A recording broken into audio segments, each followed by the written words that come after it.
The Supreme Court was crystal clear when the Bruen decision came down in saying that May carry permitting schemes were unconstitutional and that American citizens had an absolute right to defend themselves and carry a concealed firearm to do that in public. And a third state has decided they are going to turn their nose at the US Constitution and defy the United States Supreme Court and pass laws basically banning the Second Amendment in the state. And I want to tell you all about it. Before I jump into that, I want to thank the sponsor of today's video, and that's Lear Capital. Last year was a terrible year for investors, and predictions are that 2023 will be even worse with the upcoming recession. But what did have a really impressive year this past year was gold investments. I believe gold and silver are the safe haven assets to protect your savings and your retirement against inflation and recession. If you're interested in investing in gold, I suggest you call my friends at Lear Capital. The team at Lear will provide helpful information about purchasing gold or converting part of your IRA or your 401k into a gold IRA.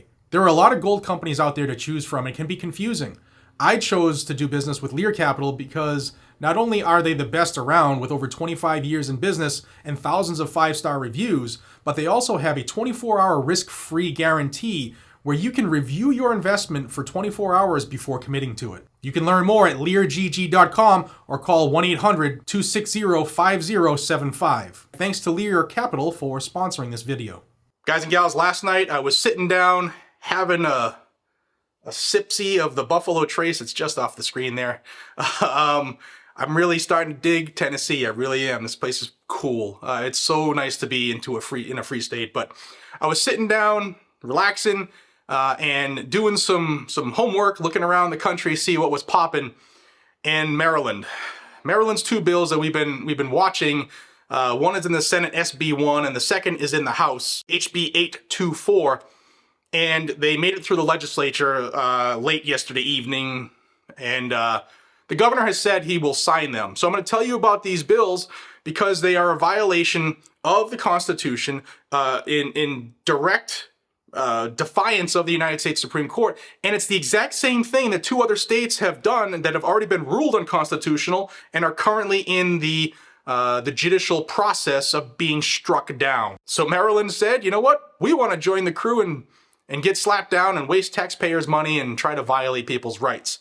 So I'll tell you about the two bills, and Maryland, I would just for the fun of it, call your governor and make it difficult for them. Just for the fun of it. So HB 824 would look to do a couple things.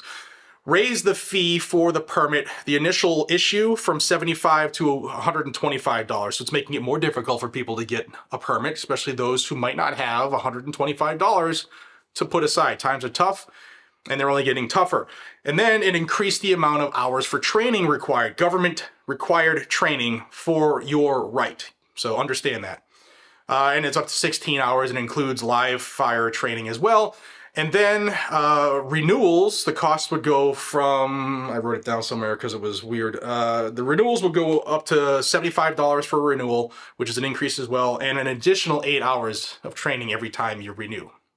Stupid, absolutely stupid. Because there's not a criminal out there that's worried about training or paying $125 to carry illegally.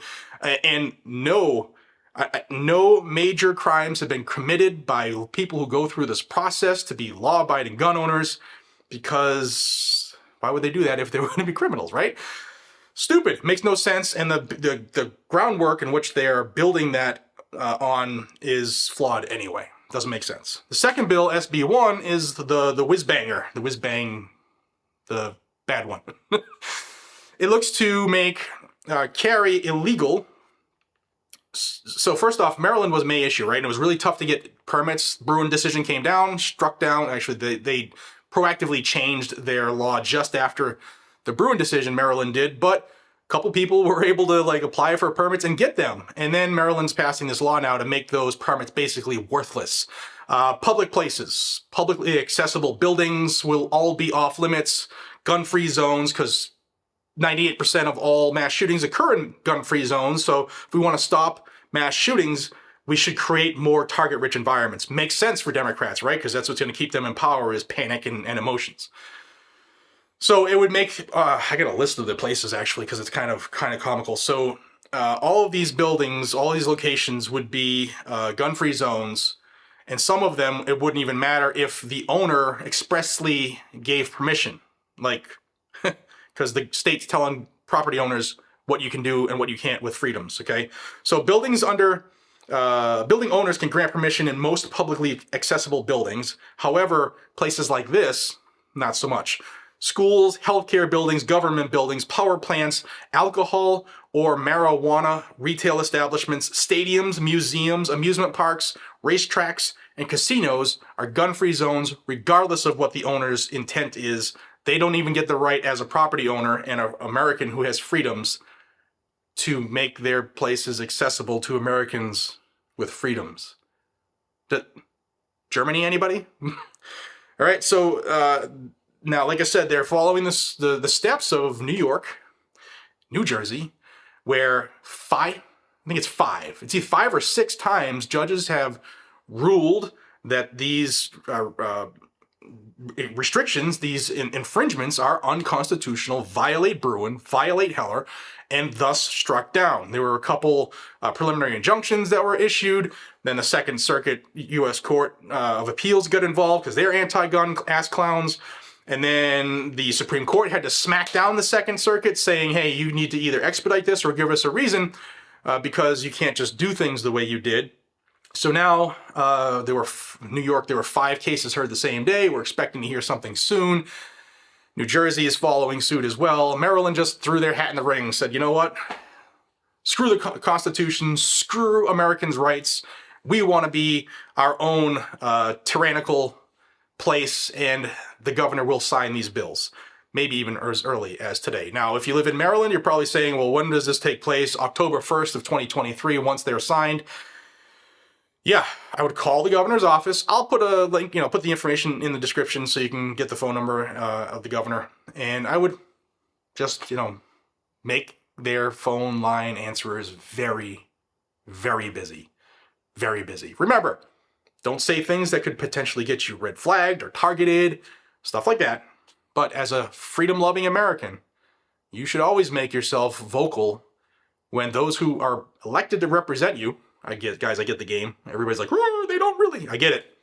But you should absolutely hold your employees accountable at all costs.